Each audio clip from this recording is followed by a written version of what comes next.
बहुत समय पहले की बात है। एक छोटे से गांव में भगवान शिव का मंदिर था, जिसके ठीक सामने एक पेड़ पर एक चिड़िया रहती थी। उस चिड़िया के 3 छोटे छोटे बच्चे थे, जिनके लिए दाना चुगने वो गांव में जाती थी। वो चिड़िया भगवान शिव की परम भक्त थी। उसी गांव में एक सेठ सेठानी का घर था। उन दोनों की कोई संतान नहीं थी। इस बात से अक्सर सेठानी बहुत परेशान रहती थी। जब भी वो चिड़िया उस सेठानी को दुखी देखती तो भगवान शिव से सेठानी की गोद भरने के लिए प्रार्थना करती।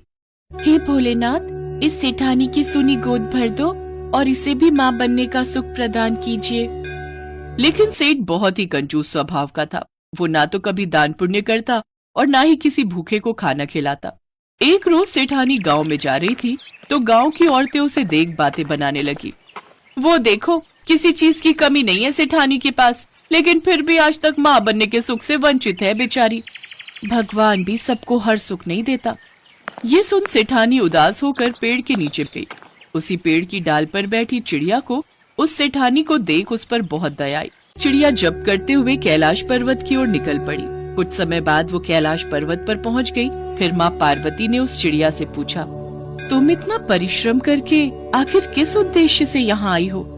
माँ, मैं जिस गांव में रहती हूँ वहाँ एक सेठ सेठानी रहते हैं। उनकी कोई संतान नहीं है। कृपा कर आप उन्हें पुत्र सुख की प्राप्ति दे दीजिए। सेठानी जी इस गम में बहुत परेशान रहती हैं। इस पर शिव जी ने कहा, किंतु वो सेठ न तो कभी कोई भगवत कथा सुनता है और न ही कोई पुण्य करता है, इसीलिए उसके भाग्य में कोई पुत्र योग नहीं बन सकता। चिड़िया के बार बार आग्रह करने पर शिव जी इस बात के लिए मान गए। फिर उन्होंने कहा, पुत्र तो हम उन्हें दे देंगे, लेकिन अगर फिर भी सेठ ने कोई पुण्य कर्म नहीं किया तो उनका पुत्र मृत्यु लोक को प्राप्त हो जाएगा। प्रभु, आप उन्हें पुत्र दे दीजिए। पुत्र प्राप्ति के बाद वो स्वयं ही पूजा पाठ करने लगेंगे। ठीक है, जैसी तुम्हारी इच्छा। चिड़िया भगवान शिव की परम भक्त थी, इसलिए वो उसे मना नहीं कर पाए। प्रभु के मुंह से हाँ सुन चिड़िया बहुत खुश हुई और वापस गांव लौट आई। कुछ समय बाद सेठानी गर्भवती हुई और फिर 9 महीने बाद उन्होंने एक लड़के को जन्म दिया। आज मैं बहुत खुश हूँ भाग्यवान, आज हमारा वंश आगे बढ़ गया। अब तुम देखना, मैं अपने इस पुत्र को हर खुशी दूंगा। जी, मैं सोच रही थी कि क्यों ना इतने बड़े अवसर पर हम गरीब लोगों को भोजन खिलाएं। नहीं, कोई जरूरत नहीं है। फालतू का खर्चा करने की कोई जरूरत नहीं है। इन गरीबों को खाना खिलाकर कौन सा हमारा भला होगा, उल्टा हमारा धन ही खर्च होगा। सेठ अभी भी नहीं सुधरा। वो ना तो दान पुण्य करता और ना ही भगवान की पूजा पाठ करता। धीरे धीरे उनका पुत्र बड़ा हुआ। ये देख चिड़िया को अब उसकी चिंता सताने लगी और चिंतित होकर वो एक बार फिर कैलाश पहुंची।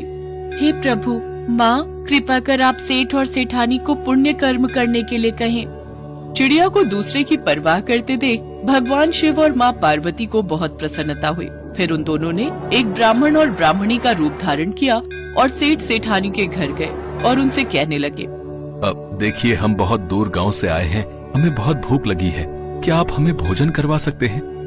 क्यों, हमारे यहाँ क्या खैरात का राशन पानी आता है? जाओ जाओ, आगे जाओ। ये आप कैसी बातें कर रहे हैं जी? तुम्हारे भाग्य में पुत्र योग नहीं था सेठ, किंतु एक चिड़िया की भक्ति से प्रसन्न होकर ही भोलेनाथ ने तुम्हें पुत्र योग की प्राप्ति का आशीर्वाद दिया था। अगर तुम अभी भी पुण्य कर्म नहीं करोगे तो तुम्हारे पुत्र की मृत्यु हो जाएगी। ये बात सुनकर सेठ सेठानी रोने लगे और उस नन्ही चिड़िया को धन्यवाद कहने लगे। हमारे पुत्र के लिए एक चिड़िया भोलेनाथ से लड़कर हमारे भाग्य में पुत्र सुख दे सकती है, तो क्या हम अपने पुत्र की रक्षा के लिए पुण्य कर्म नहीं कर सकते? बाबा, महादेव जी के वो पुण्य व्रत कौन से हैं जिनको मैं धारण कर महादेव जी को प्रसन्न कर सकूं? ये सुनकर माँ पार्वती ने कहा, वत्स, महादेव का प्रिय व्रत महाशिवरात्रि है। जो कोई भी महाशिवरात्रि का व्रत करता है और उस दिन पूरे विधि विधान से भगवान शिव की पूजा करता है, उस पर सदैव महादेव की कृपा बरसती रहती है। ये बात सुनकर सेठानी ने कहा, फिर तो हम भी ये व्रत अवश्य करेंगे। हाँ, हम पूरे विधि विधान से महाशिवरात्रि के दिन महादेव की पूजा करेंगे। उस दिन के बाद से सेठ सेठानी पुण्य कर्म, व्रत, पूजा पाठ करने लगे।